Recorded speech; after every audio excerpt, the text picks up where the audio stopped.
Hello दोस्तों, आज हम सीडीपी का नवा क्वेश्चन पेपर सॉल्व करने वाले हैं।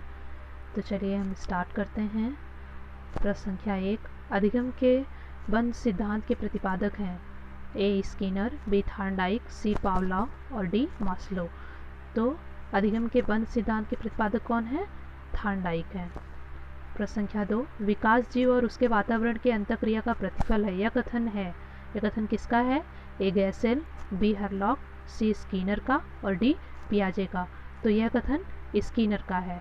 विकास जीव और उसके वातावरण की अंतःक्रिया का प्रतिफल है। यह कथन किसका है? स्किनर का है। किसका? स्किनर का। प्रश्न संख्या 3, बालकों के विकास की किस अवस्था को सबसे कठिन काल माना जाता है? ए किशोरावस्था, बी बाल्यावस्था, सी शैशवावस्था और डी इनमें से कोई नहीं। तो इसका सही उत्तर होगा बाल्यावस्था। बालकों के विकास की बाल्यावस्था की अवस्था को सबसे कठिन काल की अवस्था माना जाता है। प्रश्न संख्या 4, प्रतिभाशाली बालक की बुद्धिलब्धि होती है। प्रतिभाशाली बालक की बुद्धिलब्धि कितनी होती है? 130 होती है। तो आपको पता ही होगा। प्रश्न संख्या 5, सीखने की असफलताओं का कारण समझने की असफलताएं हैं। यह कथन है, किसका है यह कथन?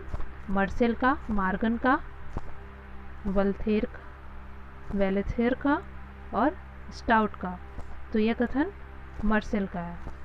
प्रश्न संख्या 6, एक कक्षा में एक शिक्षक पढ़ाने के लिए बाल केंद्रित उपागम का प्रयोग कर रहा है।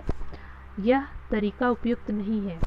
ए समूह वार्तालाप के लिए, बी प्रोजेक्ट विधि के लिए, सी प्रदर्शन के लिए और डी प्रश्नोत्तर के लिए। तो प्रदर्शन के लिए यह तरीका उपयुक्त नहीं है।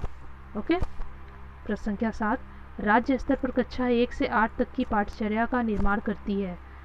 राज्य स्तर पर कक्षा 1 से 8 तक की पाठचर्या का निर्माण करती है कौन? ए SCERT, बी NCTE, सी NCERT और डी CMAT। तो इसका सही उत्तर होगा ऑप्शन नंबर ए। SCERT जो है वो कक्षा 1 से 8 तक की पाठचर्या का निर्माण करती है। प्रश्न संख्या 8, शिक्षक अपनी संपूर्ण विषय सामग्री को छोटे छोटे खंडों में विभाजित करके छात्रों के समक्ष प्रस्तुत करता है। यह अधिगम के किस नियम पर आधारित है? तत्परता के नियम पर, मनोवृत्ति के नियम, बहुप्रतिक्रिया का नियम तथा आंशिक क्रिया का नियम। तो यह आंशिक क्रिया के नियम पर आधारित है। प्रश्न संख्या 9, बुद्धि परीक्षण में मानसिक आयु का प्रयोग सर्वप्रथम किस सन में किया गया था? तो बुद्धि परीक्षण में मानसिक आयु का प्रयोग सर्वप्रथम 1908 में किया गया था। ठीक है, 1908 में बीने द्वारा किया गया था, बीने साइमन के द्वारा। प्रश्न संख्या 10, एक शिक्षक कक्षा में अध्यापन कार्य करते समय पुनर्वलन का उपयोग उस समय करता है जब वह ए दो प्रश्नों के मध्य साहचर्य उत्पन्न करना चाहता है, बी प्रश्न एवं सही उत्तर के मध्य साहचर्य उत्पन्न करना चाहता है, सी अधिगम हेतु पुनर्वलन की प्रासंगिकता सुनिश्चित करना चाहता है और डी कक्षा में विद्यार्थियों को पढ़ाई जाने वाली विषय वस्तु पर ध्यान केंद्रित करना चाहता है। तो एक शिक्षक कक्षा में अध्यापन कार्य करते समय पुनर्वलन का उपयोग उस समय करता है जब वह प्रश्न एवं सही उत्तर के मध्य साहचर्य उत्पन्न करना चाहता है। प्रश्न संख्या 11, अध्यापक निर्मित तथा मानकीकृत परीक्षणों में मुख्य अंतर होता है। अध्यापक निर्मित और मानकीकृत परीक्षणों में अंतर होता है। कैसा? वस्तुनिष्ठता का, मानकों की उपलब्धता का, प्रशासन की सुगमता का और समग्र गुणवत्ता का। तो मानकों की उपलब्धता का अंतर होता है। प्रश्न संख्या 12, जब एक क्षेत्र का अधिगम दूसरे क्षेत्र के अधिगम में सहायता करता है तो उसे कहते हैं ए अधिगम का धनात्मक अंतरण, बी अधिगम का ऋणात्मक अंतरण, सी अधिगम का शून्य अंतरण और डी अधिगम का परम अंतरण। तो इसका सही उत्तर होगा ऑप्शन नंबर ए। जब एक क्षेत्र का अधिगम दूसरे क्षेत्र में अधिगम में सहायता करता है तो उसे अधिगम का धनात्मक अंतरण कहते हैं। चलिए प्रश्न संख्या 13, इस अवस्था को मिथ्या पक्वता का समय भी कहा जाता है। किस अवस्था को मिथ्या पक्वता का समय कहा जाता है? ए शैशवावस्था, बी बाल्यावस्था, सी किशोरावस्था और डी प्रौढ़ावस्था। तो इसका सही उत्तर होगा ऑप्शन नंबर बी, बाल्यावस्था। प्रश्न संख्या 14, 20वीं शताब्दी को बालक की शताब्दी कहा जाता है। यह परिभाषा दी है। यह परिभाषा किसने दी है? मुर्रे ने, एडलर ने, क्रो ने और जेबी वाटसन ने। तो इसकी परिभाषा दी है क्रो ने। 20वीं शताब्दी में को बालक की शताब्दी कहा जाता है क्रो के अनुसार। प्रश्न संख्या 15, प्रदर्शन शिक्षण विधि आदर्श विधि है।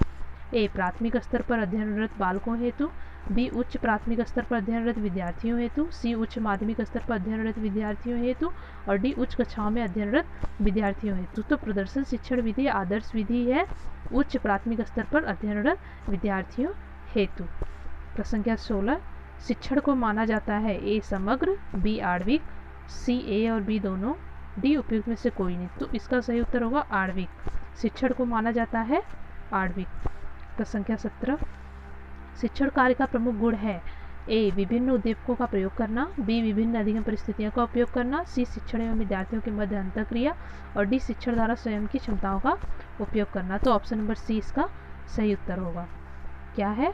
शिक्षण एवं विद्यार्थियों के मध्य अंतःक्रिया, यह शिक्षण कार्य का प्रमुख गुण होता है। चलिए आगे बढ़ते हैं प्रश्न संख्या 18 के साथ। ने सामूहिक अचेतन का संप्रत्यय दिया है? किसने दिया है? युंग ने, फ्रायड ने, एडलर ने तथा स्लीवन ने। तो युंग ने सामूहिक अचेतन का संप्रत्यय दिया है। प्रश्न संख्या 19, स्पीयरमैन 1904 के अनुसार तर्क करने की क्षमता और समस्या समाधान करने की क्षमता कहलाती है? ए एस कारक, बी जी कारक, सी विशिष्ट बुद्धि और सांस्कृतिक बुद्धि। तो समस्या समाधान करने की क्षमता जी कारक कहलाती है। चलिए प्रश्न संख्या 20, विकास के मनोसामाजिक सिद्धांत का प्रतिपादन ने किया था? किसने किया था? Erikson, Freud, Kohler, Watson. तो इरिक्सन ने विकास के मनोसामाजिक सिद्धांत का प्रतिपादन किया था। प्रश्न संख्या 21, एक प्रसामान्य 12 वर्ष की आयु के बच्चे में सबसे अधिक होना संभव है? ए कुल प्रेरक समन्वय में कठिनाई, बी वयस्कों को खुश करने के बारे में दुश्चिंता की अनुभूति, सी अब और यहाँ में उसकी रुचियों की सीमित करना, डी समकक्षी के अनुमोदन के लिए बेचैनी।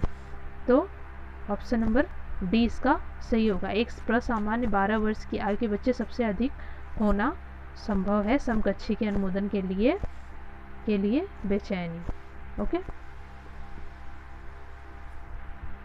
चलिए आगे बढ़ते हैं। प्रश्न संख्या 22, समावेशित विद्यालय योजना के संदर्भ में कौन सा कथन गलत है? ए समानता की भावना का विकास, बी धनात्मक आत्मसम्मान का विकास, सी विशेष आवश्यकता वाले विद्यार्थियों में आत्महीनता की भावना का विकास, डी विशेष बालकों के नैतिक आचरण को उठाना। तो इसका सही उत्तर होगा ऑप्शन नंबर सी, विशेष आवश्यकता वाले विद्यार्थियों में आत्महीनता की भावना का विकास। ये कथन गलत है। ठीक है, मतलब यहाँ पे ये सही है, सी। प्रश्न संख्या 23, निम्न में से कौन सा कारक बालक के भाषा विकास में सहायक नहीं है? ए शारीरिक स्वास्थ्य, बी बुद्धि, सी परिवार व सामाजिक आर्थिक स्तर और डी प्रजातीय गुण।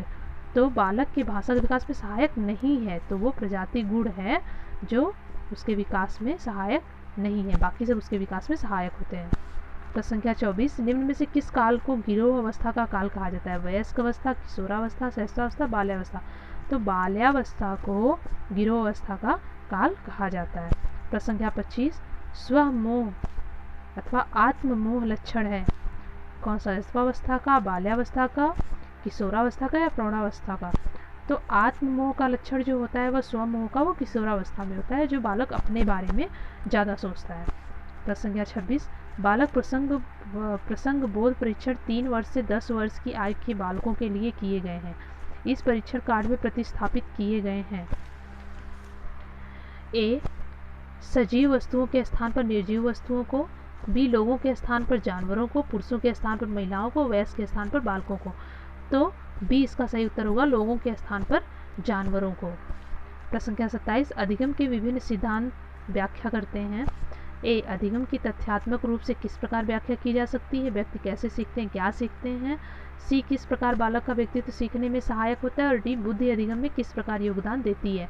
तो अधिगम के विभिन्न सिद्धांत व्याख्या करते हैं, अधिगम की तथ्यात्मक रूप से किस प्रकार व्याख्या की जा सकती है? प्रश्न संख्या 28, अप्रत्यक्ष पथ समस्याओं का उपयोग किस श्रेणी के प्रयोजनों के लिए किया जाता है? ए बच्चे, बी प्रौढ़, सी चिड़िया और पशु। तो अप्रत्यक्ष पथ समस्याओं का उपयोग प्रौढ़ श्रेणी के प्रयोजनों के लिए किया जाता है। प्रश्न संख्या 29, समस्या के अचानक समाधान की वकालत करने वाले सिद्धांत का नाम है?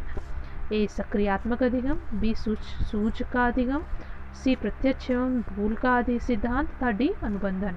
तो समस्या के अचानक समाधान की वकालत करने वाले सिद्धांत का नाम है बी सूझ का अधिगम, जो समस्या का अचानक समाधान वकालत करने का सिद्धांत का नाम है। ठीक है, सूझ के द्वारा किया जा सकता है। प्रश्न संख्या 30, के मापन की भूमिका सब सीखी हुई कुशलताओं में निष्पादन का एक संपूर्ण अवलोकन देती है।